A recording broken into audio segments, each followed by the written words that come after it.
Hi, this is an unrehearsed video, and I thought I'd just quickly come and clear up some of the misconceptions that people have about why activists internationally are wanting to ban ABA. One of the misconceptions is that people think that ABA survivors who have had a bad experience just had a bad therapist, and they usually refer to, oh, it's just a few bad apples in the industry, and if the people had been trained better, and maybe it was just somebody who was using what they thought was ABA. Okay, I'd like to just talk about that. The effort to get ABA banned is not to get the few bad apples out. If anything, there are a few good apples, a few people who are in the ABA industry who are actually applying humane approaches, which are usually not ABA. It's just that they've got employed to be an ABA therapist, and then they started doing other things which just worked okay. And that sometimes can create the misconception that ABA is okay. And then you will also here and there find, my ABA therapist really helped me a lot to try to find solutions because ABA was not working. So that happens. What we're talking here about is proper ABA. For those who don't know what ABA is, I'm not going to explain this in great detail. I'm going to assume that you have some background in what ABA is, that it's a behaviorist approach. But perhaps what you don't know is that there are two parts to this. ABA as an academic discipline where people study behavior based on certain behavioral assumptions. It's which not everybody shares. Psychology has kind of moved beyond behaviorism, but it's a discipline all of its own, and people can study this. That's the one part. The other part is as a treatment method for behaviors which people see as not being useful. Let me go into that for a moment. What is behavior? When you study to be a behavior analyst, behavior is defined as any kind of movement that a person might make until they are full off the chair dead, that they didn't do that, that just happened. So whether you are coughing or whether you are stumbling, it's all behavior, right? So if we say that that is what behavior is, we also need to take a look at what are they trying to achieve. They are behavior analysts. They are working to change what is called socially significant behavior, to modify that. What is socially significant? Well, it depends on what they decide it is, because usually I was going to say victim, but that's actually kind of what it is. Usually the person to whom this is being done doesn't have a say in that. There are some exceptions to that rule, and it's not the subject of this video. Okay, so they want to modify the behavior. Quite often a parent might specify, oh, I don't like the kid doing this, so you must please modify its behavior. And so, the analyst sets to work. Here's where the issues lie. This is mainly used on autistic people whose reasons for movement, because movement, remember, is behavior according to a behavior analyst, whose reasons for movement may be due to sensory problems. They may actually have a movement disorder. They may be unable to coordinate their movements. They may be unable to stop what comes out of their mouth because they have a disinhibition problem. Think of Tourette's syndrome as probably a well-known version of something like that, where people cannot control, cannot help a tick storm, like just words coming out, blop, blop, blop, blop, blop, blop, but then they're meaningless.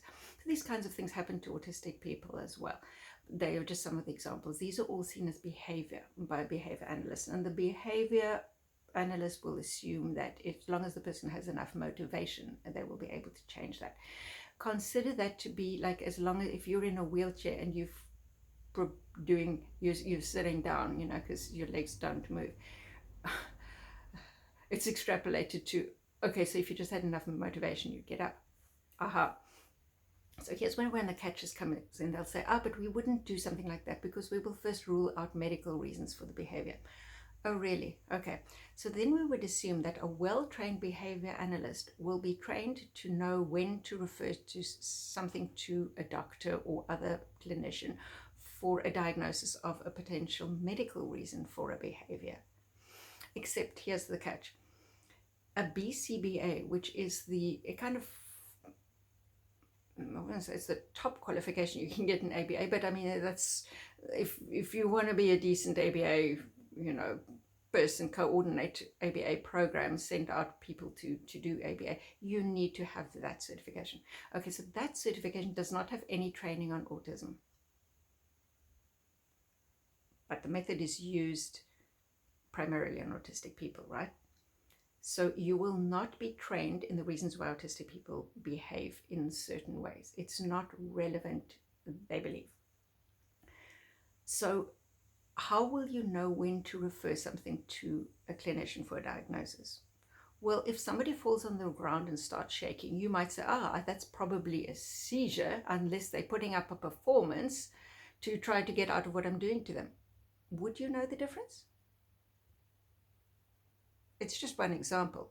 Would you know if someone had an absence seizure, a gelastic seizure, or some other kind of seizure, maybe temporal lobe epilepsy? Would you be able to know that what you're seeing there needs to be referred to a clinician for diagnosis? Possibly not, if you haven't been trained in that. So the training is problematic. It's also, by the way, not in the handbook. The handbook, or the White Bible as they call it, which is kind of the standard for training in applied behavior analysis, does not contain anything about why autistic people behave the way that they do, or move the way that they do, or maybe go quiet the way that they do, because all those things count as behavior, right? So we have a problem with training. Now, we also have a problem with the research, because ABA is often touted as being evidence-based.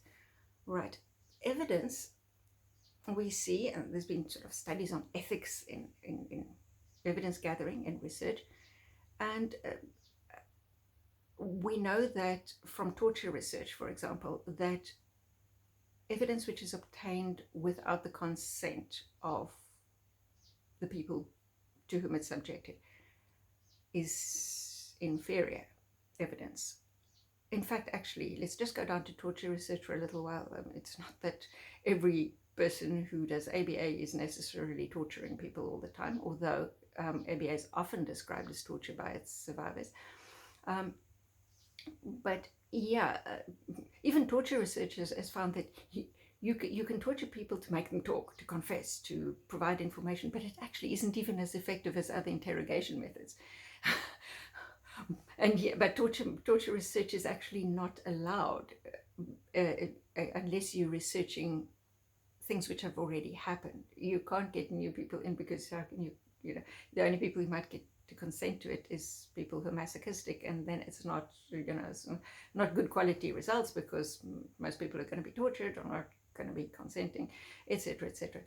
So yeah, so there's several different human rights conventions to which research must comply. For example, the Declaration of Helsinki, which is about that people need to, for whom there's going to be kind of like medical experiments, treatment experiments, that kind of thing. It's an international convention. The medical associations of various countries sign it.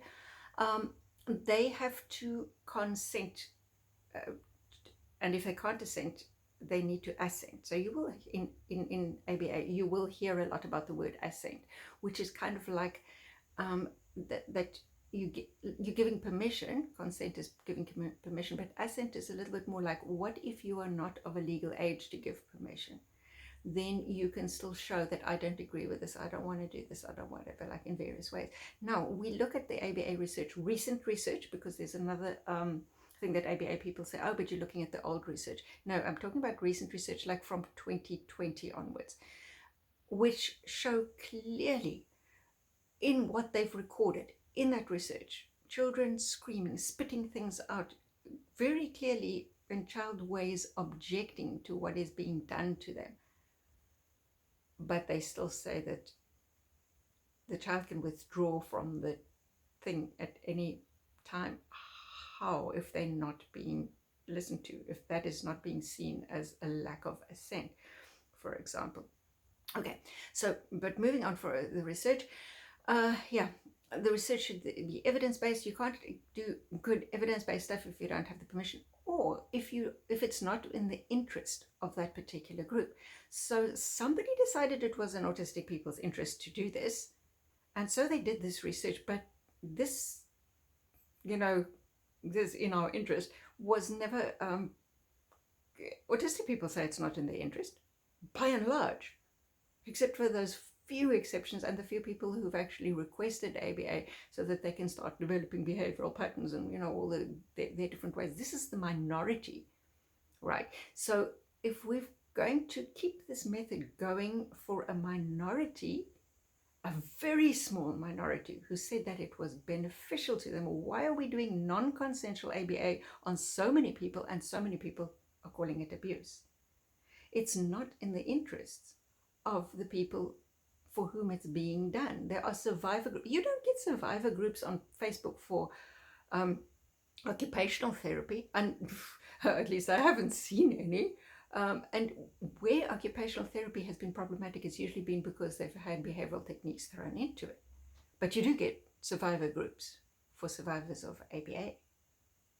You do get people with serious psychological long-term harm from ABA. So clearly, according to the Declaration of Helsinki, we have problems with consent. We have further problems as well. The Universal Declaration of Human Rights, the CRPD, which is the Convention on the Rights of People with Disabilities, that convention, which came from the Declaration of Human Rights, it's just a more specific application of it, that convention is built on a concept called nothing about us without us. It had a Latin expression first, nihil de nobis sine nobis.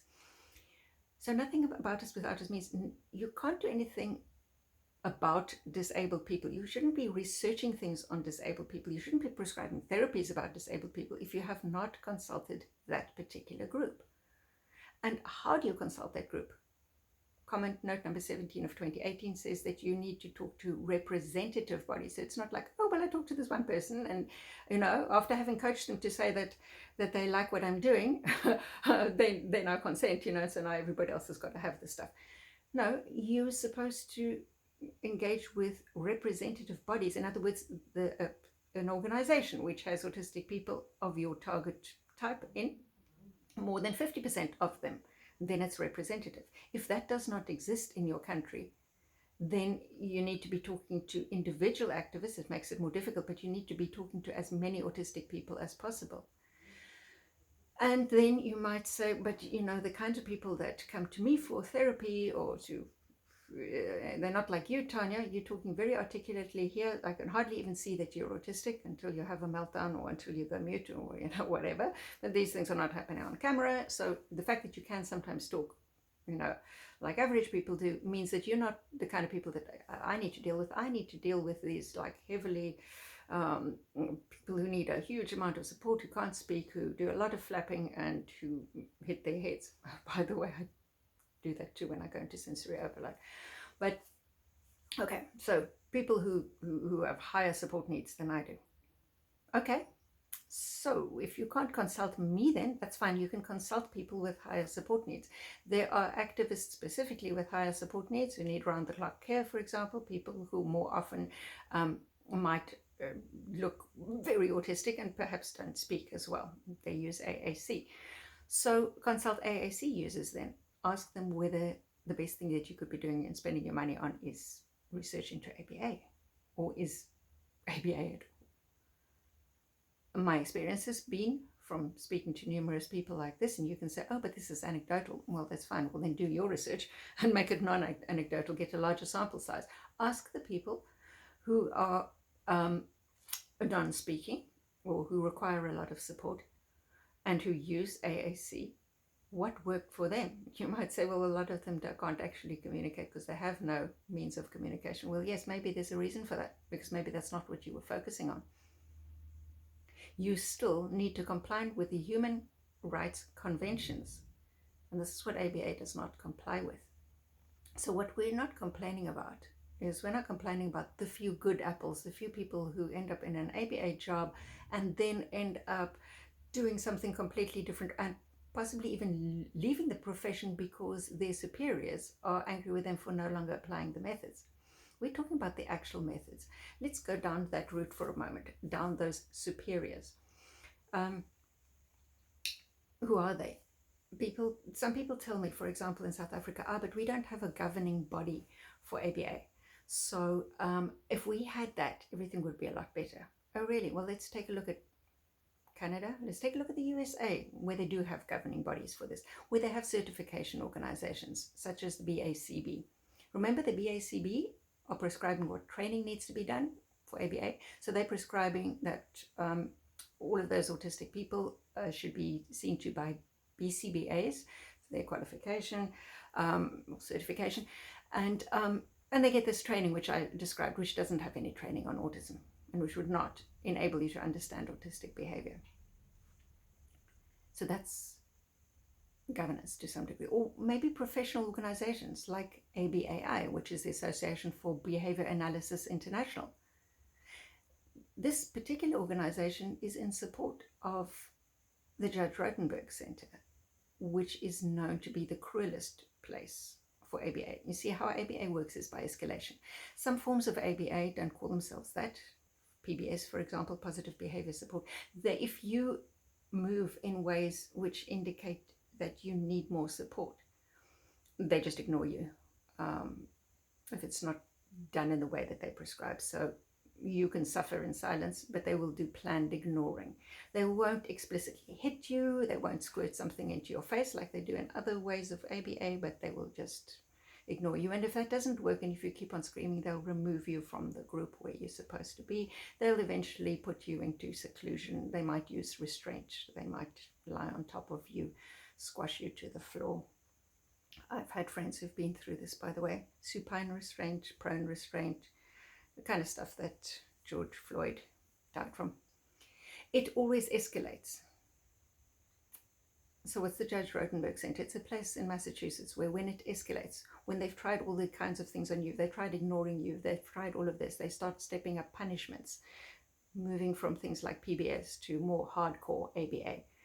Eventually you get electric shocks, not electroshock therapy like you might get where you're sedated and a shock is given, for example, if you're suffering from severe depression, bipolar perhaps. Some people have said that that benefits them. Other people say, no, it's a terrible method. We're not talking about that. We're talking not about sedation. We're talking about shocks given to explicitly cause people extreme pain. Extreme pain. This is not the kind of shock that you get from a taser. This is much, much more extreme. It causes burns. It causes intense suffering. You cannot acclimatize to this type of pain. The pain is deliberate because the more support you need, the more you are doing things like starting to feel like you want to scratch out your eyes, the more they will give you pain.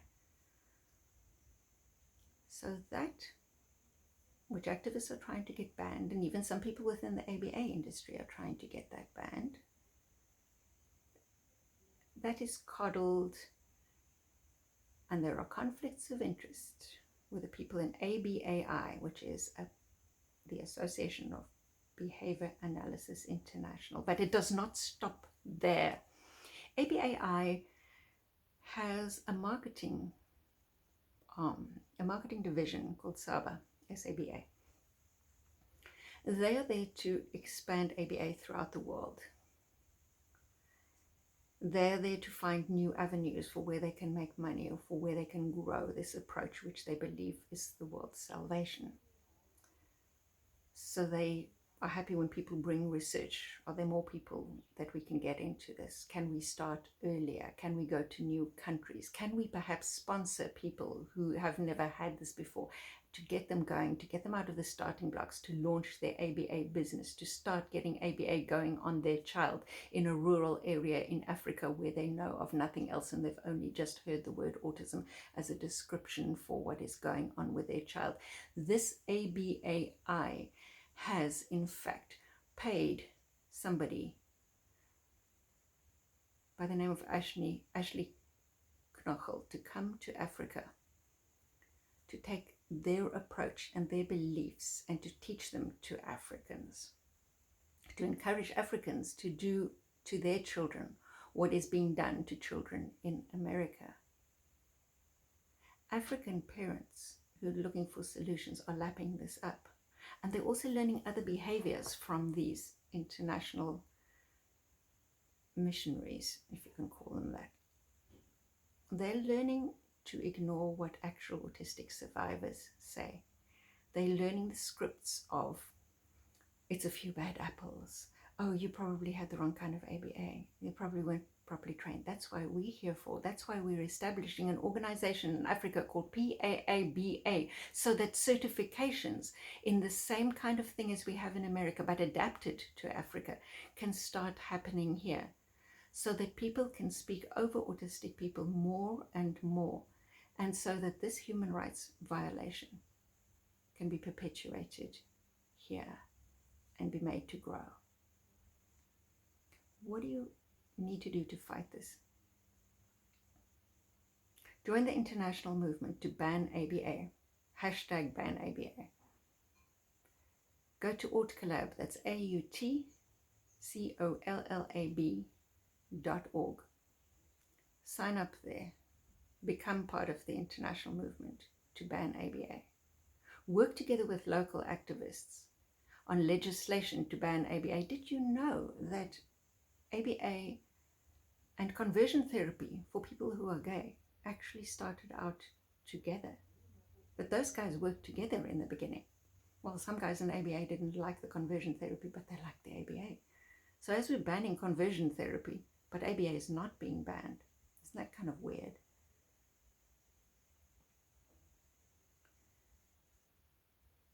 Don't allow ABA to grow.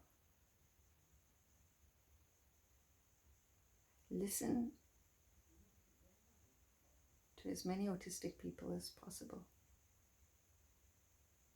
Listen to the people who used to work in ABA, who got out of the cult. Listen to parents who unwittingly abused their children. Parents who didn't know of better, parents who defended ABA. Parents whose children now have access to communication that they didn't have before. Don't allow this multi-billion-dollar industry to gain a foothold in your country, your continent, your planet.